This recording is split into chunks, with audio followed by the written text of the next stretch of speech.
Hello friends, welcome back to my channel. तो आज हम पढ़ने वाले हैं SKMU यूनिवर्सिटी दुमका के लिए यूजी सेमेस्टर 2 24-28 के स्टूडेंट के लिए माइनर टू ऑर्गेनिक फार्मिंग का मोस्ट इंपॉर्टेंट क्वेश्चन आंसर।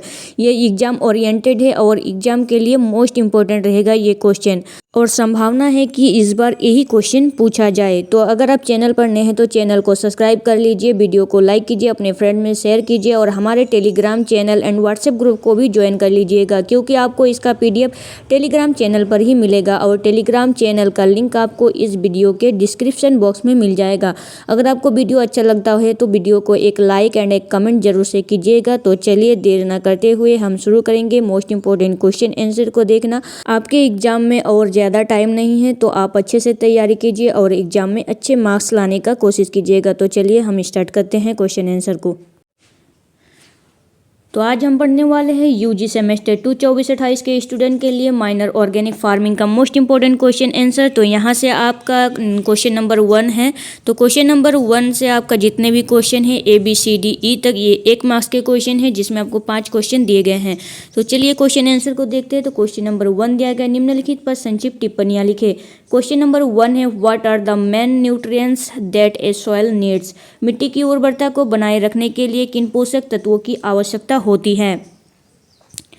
मिट्टी की उर्वरता और पौधों की अच्छी वृद्धि के लिए मुख्य रूप से नाइट्रोजन, फास्फोरस और पोटेशियम, जिन्हें क्या कहते हैं NPK कहा जाता है, की आवश्यकता होती है। इसके अलावा कैल्शियम, मैग्नीशियम और सल्फर जैसे द्वितीयक पोषक तत्व तथा सूक्ष्म पोषक तत्व जैसे जिंक, आयरन, बोरॉन और मोलिब्डेनम की महत्वपूर्ण हैं। तो ये था क्वेश्चन नंबर 1। क्वेश्चन नंबर 2 दिया गया है, what fertiliser products should be use to improve crop yielding.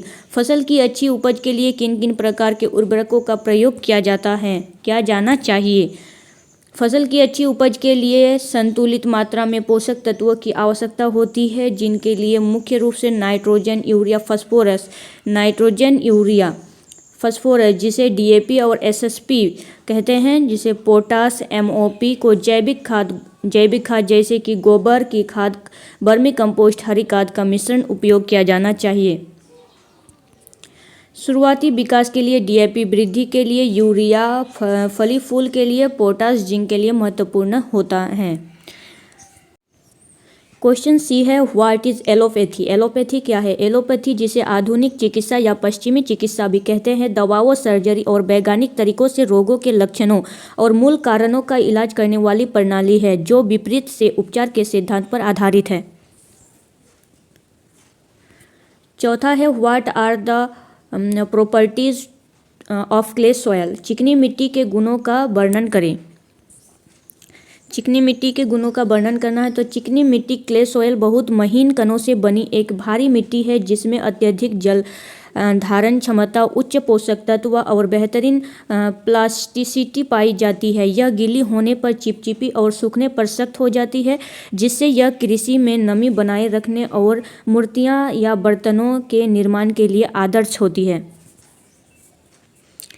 Question number E है, फसल चक्र किसे कहते हैं एवं इसके महत्व को लिखिए। फसल चक्र एक कृषि पद्धति है जिसमें एक ही खेत में अलग अलग मौसमों में भिन्न प्रकार के फसलें एक निश्चित क्रम में बोई जाती है, जिससे मिट्टी की उर्वरता बनी रहती है, पोषक तत्वों की भरपाई होती है, कीट रोगों का चक्र टूटता है और रासायनिक उर्वरकों पर निर्भरता घटती है, जिससे कुल उत्पादन और किसानों की आय बढ़ती है। अब हम देखेंगे शॉर्ट आंसर टाइप क्वेश्चन। ये क्वेश्चन 5 मार्क्स के हैं। तो क्वेश्चन नंबर 2 दिया गया है, जैविक खेती के सिद्धांतों को लिखिए। जैविक खेती के सिद्धांतों को लिखिए। जैविक खेती कुल मूलभूत सिद्धांतों पर आधारित होती है, जिनका उद्देश्य पर्यावरण संरक्षण के साथ साथ स्वस्थ कृषि उत्पादन करना है। इसके प्रमुख सिद्धांत निम्नलिखित है। पहला है मिट्टी स्वास्थ्य का संरक्षण। मिट्टी की उर्वरता बनाए रखने के लिए जैविक खाद, हरी खाद और कंपोस्ट का उपयोग किया जाता है।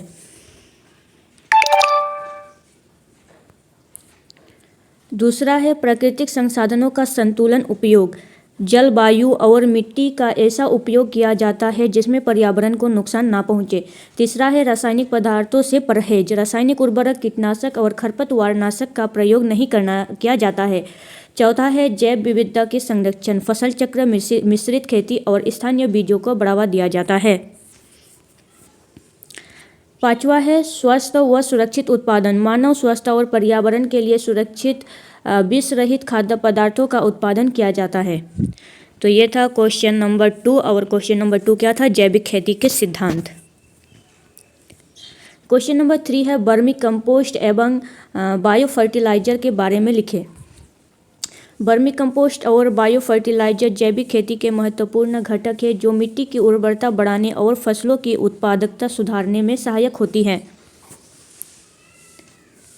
अब हम देखेंगे वर्मी कंपोस्ट। वर्मी कंपोस्ट क्या है, तो वर्मी कंपोस्ट केंचुओं की सहायता से तैयार की जाने वाली जैविक खाद है जिसमें गोबर, फसल अवशेष और जैविक कचरे को केंचुए अपघटित कर पोषक तत्वों से भरपूर खाद में बदल देते हैं। इससे मिट्टी की संरचना सुधरती है, जल धारण क्षमता बढ़ती है तथा पौधों की आवश्यक पोषक तत्व प्राकृतिक रूप से प्राप्त होते हैं। और बायो फर्टिलाइजर क्या है, तो बायो फर्टिलाइजर सूक्ष्म जीवों पर आधारित उर्वरक होते हैं जो मिट्टी में पोषक तत्वों की उपलब्धता बढ़ाते हैं, जैसे राइजोबियम, एजोटोबैक्टीरियम और फॉस्फेट घुलनशील जीवाणु। ये नाइट्रोजन स्थिरीकरण, फास्फोरस घुलनशीलता और पौधों की वृद्धि में सहायक होते हैं।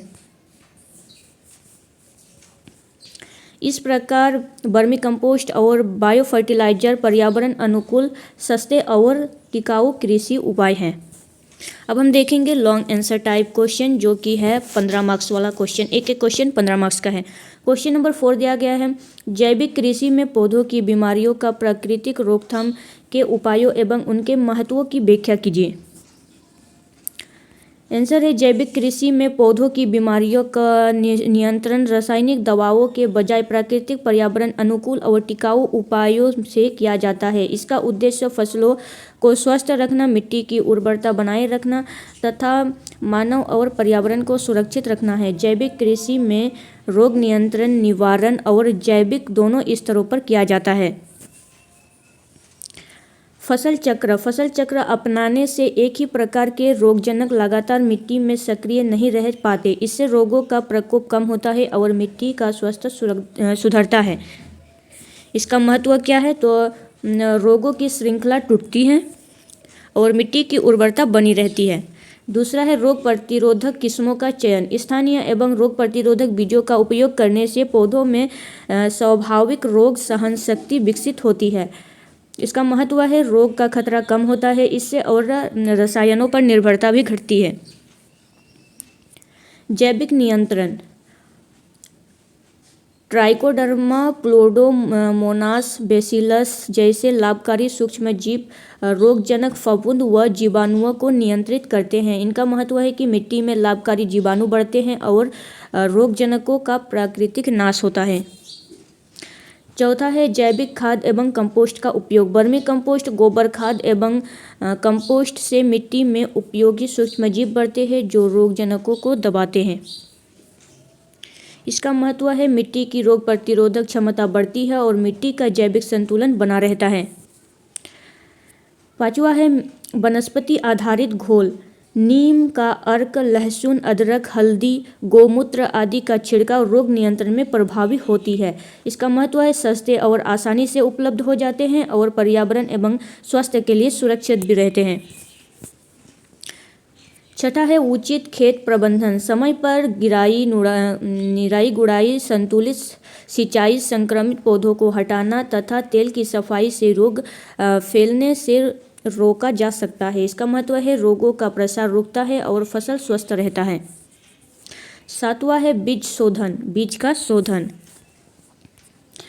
बीजों का जैविक तरीकों से शोधन जैसे ट्राइकोडर्मा गोमूत्र करने से प्रारंभिक रोग से बचाव होता है। इसका महत्व है अंकुरण अच्छा होता है और प्रारंभिक रोगों से सुरक्षा होता है। प्राकृतिक रोग नियंत्रण उपायों का संग्रह महत्व। पहला है रासायनिक दवाओं की आवश्यकता नहीं रहती, पर्यावरण प्रदूषण नहीं होता, मानव स्वास्थ्य सुरक्षित रहता है, मिट्टी की उर्वरता और जैव विविधता बनी रहती है, टिकाऊ और दीर्घकालीन कृषि विकास संभव होता है। निष्कर्ष में बताया गया है जैविक कृषि में पौधों की बीमारियों की प्रकृति रोकथाम न केवल फसलों को स्वस्थ रखती है बल्कि पर्यावरण संरक्षण, खाद्य सुरक्षा और टिकाऊ कृषि प्रणाली को भी मजबूत बनाती है। क्वेश्चन नंबर 5 है जैविक कृषि में जल प्रबंधन की महत्व की व्याख्या करें। जैविक कृषि में जल प्रबंधन का अत्यंत महत्वपूर्ण स्थान है क्योंकि जल पौधों की वृद्धि, पोषक तत्वों के अवशोषण तथा मिट्टी की उर्वरता बनाए रखने में महत्वपूर्ण साधन है। जैविक खेती में जल का प्रयोग संतुलन और विवेकपूर्ण ढंग से किया जाता है जिससे मिट्टी में नमी बनी रहती है और फसलों की आवश्यक जल समय पर प्राप्त होता है। मल्चिंग, जैविक खाद और फसल अवशेषों के प्रयोग से मिट्टी की जलधारण क्षमता बढ़ती है जिससे सिंचाई की आवश्यकता कम हो जाती है। उचित जल प्रबंधन से मिट्टी की संरचना सुधरती है और मृदा अपरदन की समस्या भी कम होती है। साथ ही संतुलित नमी से लाभकारी सूक्ष्मजीव सक्रिय रहती है जो पोषक तत्वों को पौधों के लिए उपलब्ध कराते हैं। जल का सही उपयोग फसलों की गुणवत्ता और उत्पादन में वृद्धि करता है तथा जल की बर्बादी को रोकता है। इसके अतिरिक्त जल संरक्षण में भूजल स्तर में गिरावट और पर्यावरण प्रदूषण की समस्या भी कम होती है। इस प्रकार जैविक कृषि में जल प्रबंधन न केवल फसल उत्पादन के लिए आवश्यक है बल्कि पर्यावरण संरक्षण और टिकाऊ कृषि विकास के लिए भी अत्यंत महत्वपूर्ण भूमिका निभाता है। क्वेश्चन नंबर 6 है रासायनिक उर्वरकों का ज़्यादा इस्तेमाल क्यों हानिकारक होता है, व्याख्या करें। रासायनिक उर्वरकों का प्रयोग फसल उत्पादन बढ़ाने के उद्देश्य से किया जाता है परंतु इनका अत्यधिक और असंतुलित उपयोग कृषि, पर्यावरण तथा मानवीय स्वास्थ्य के लिए गंभीर रूप से हानिकारक सिद्ध होता है। प्रारंभ में ये उर्वरक उत्पादन बढ़ाते हैं लेकिन लंबे समय में इसके दुष्परिणाम स्पष्ट रूप से दिखाई देने लगते हैं। रासायनिक उर्वरकों के अत्यधिक प्रयोग से मिट्टी की प्राकृतिक उर्वरता नष्ट हो जाती है क्योंकि इससे मिट्टी में उपस्थित लाभकारी सूक्ष्मजीव नष्ट हो जाते हैं और मृदा संरचना कठोर हो जाती है। इसके कारण मिट्टी की जलधारण क्षमता कम हो जाती है और भूमि धीरे धीरे बंजर होने लगती है। अत्यधिक रासायनिक उर्वरक जल स्रोतों को भी प्रदूषित करते हैं। वर्षा या सिंचाई के साथ ये रसायन बहकर नदियाँ, तालाबों और भूजल में पहुँच जाते हैं जिससे जल प्रदूषण और यूट्रोफिकेशन जैसी समस्याएं उत्पन्न होती है। इससे जलीय जीवों को नुकसान पहुँचता है और पीने योग्य जल की गुणवत्ता भी प्रभावित होती है। इसके अतिरिक्त रासायनिक उर्वरकों के अवशेष फसल में जमा हो जाते हैं जो मानव स्वास्थ्य के लिए हानिकारक होते हैं। इनके सेवन से कैंसर, त्वचा रोग, पाचन संबंधी समस्याएं और अन्य गंभीर बीमारियां होने की संभावना बढ़ जाती है। रासायनिक उर्वरकों का अत्यधिक उपयोग वायु प्रदूषण का भी कारण बनता है। नाइट्रोजन युक्त उर्वरकों से नाइट्रस ऑक्साइड जैसी गैसें निकलती है जो ग्रीन हाउस प्रभाव को बढ़ाती है और जलवायु परिवर्तन में योगदान देती है। साथ ही किसान इन उर्वरकों पर अधिक निर्भर हो जाते हैं जिससे उत्पादन लागत बढ़ती है और कृषि आर्थिक रूप से अस्थिर हो जाती है। फसलें धीरे धीरे प्राकृतिक पोषण लेने की क्षमता खो देती है और हर बार अधिक उर्वरकों की आवश्यकता पड़ती है। इस प्रकार रासायनिक उर्वरकों का अत्यधिक उपयोग मिट्टी, जलवायु, मानव स्वास्थ्य और पर्यावरण सभी के लिए हानिकारक है। इसलिए संतुलित उर्वरक प्रयोग, जैविक खाद, वर्मी कंपोस्ट और बायो फर्टिलाइजर जैसे विकल्पों को अपनाना आवश्यक है ताकि कृषि टिकाऊ, सुरक्षित और पर्यावरण अनुकूल बन सके। क्वेश्चन नंबर 7 क्या है, कंपोस्ट खाद बनाने की विधि का वर्णन करें।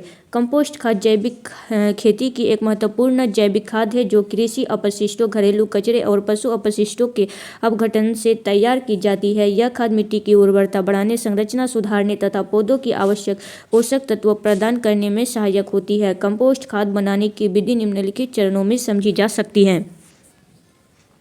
इससे पहले कंपोस्ट बनाने के लिए उपयुक्त स्थान का चयन किया जाता था जो छायादार और जल निकास की दृष्टि से अच्छा हो। इसके बाद लगभग 1 से 1.5 मीटर गहरी और 2 से 3 मीटर लंबी खाई या गड्ढा तैयार किया जाता था। गड्ढे के तल में सूखी पत्तियां, भूसा या फसल अवशेषों की एक परत बिछाई जाती थी जिससे वायु संरचना बना सके।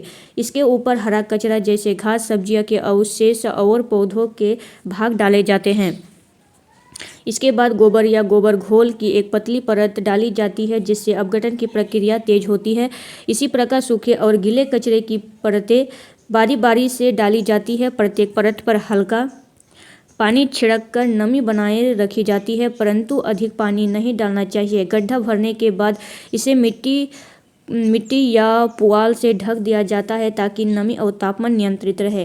कंपोस्ट को समय समय पर लगभग 20 से 25 दिन के अंतराल पर पलटना आवश्यक होता है, जिससे हवा का संचार बना रहे और सामग्री समान रूप से सड़ सके। लगभग 2 से 3 महीनों में कचरा पूरी तरह सड़कर गहरे भूरे या काले रंग के भुरभुरी खाद में बदल जाता है, जिससे दुर्गंध नहीं होती।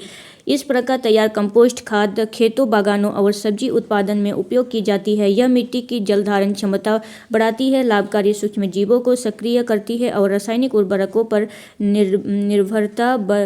निर्भरता कम करती है। अतः कंपोस्ट खाद बनाना एक सरल, सस्ता और पर्यावरण अनुकूल उपाय है। क्वेश्चन नंबर 8 है, कटाई के बाद प्रबंधन का मतलब क्या है? कृषि उपज को संभालने, भंडार करने और परिवहन की प्रक्रिया की व्याख्या करें। कटाई के बाद प्रबंधन का अर्थ। कटाई के बाद प्रबंधन से तात्पर्य उन सभी प्रक्रियाओं से है जो फसल की कटाई के बाद उपज की गुणवत्ता बनाए रखने, नुकसान कम करने तथा उपज को उपभोक्ता पर सुरक्षित पहुंचाने के लिए की जाती हैं।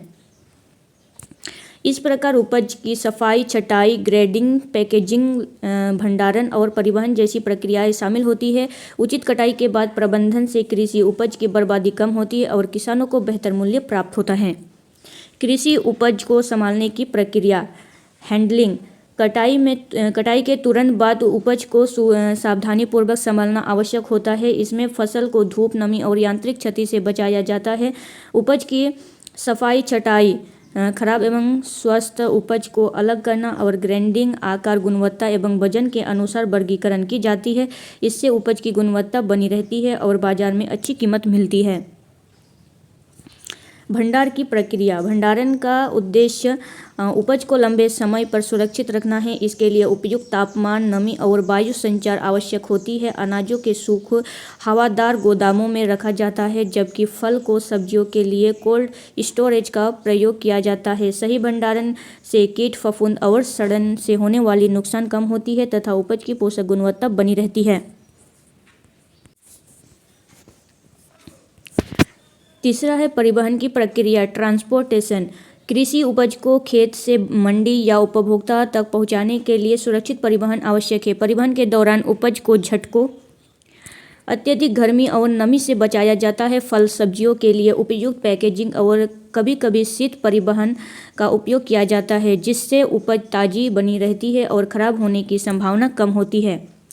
निष्कर्ष से कटाई के बाद प्रबंधन कृषि उत्पादन का एक महत्वपूर्ण चरण है। यदि उपज को सही ढंग से संभाला जाए, सुरक्षित रूप से संग्रहित किया जाए और सावधानीपूर्वक परिवहन किया जाए तो कृषि हानि कम होती है, गुणवत्ता बनी रहती है और किसानों की आय में वृद्धि होती है। अतः टिकाऊ और लाभकारी कृषि के लिए प्रभावी कटाई के बाद प्रबंधन अत्यंत आवश्यक है। तो ये था आप लोगों का मोस्ट इम्पोर्टेंट क्वेश्चन। 8 क्वेश्चन था इसमें मोस्ट इम्पोर्टेंट, जो कि आपका प्रीवियस ईयर क्वेश्चन भी है और आपके 24-28 के स्टूडेंट के लिए मोस्ट इम्पोर्टेंट रहेगा, क्योंकि प्रीवियस ईयर से क्वेश्चन बहुत पूछे जाते हैं। तो अगर आपको वीडियो अच्छा लगा हो तो चैनल को सब्सक्राइब कीजिए, वीडियो को लाइक कीजिए और अपने फ्रेंड्स में शेयर कीजिए। और आपको किस सब्जेक्ट का वीडियो चाहिए तो कमेंट बॉक्स में ज़रूर बता दीजिएगा। तो मिलते हैं नेक्स्ट वीडियो में, तब तक के लिए थैंक यू।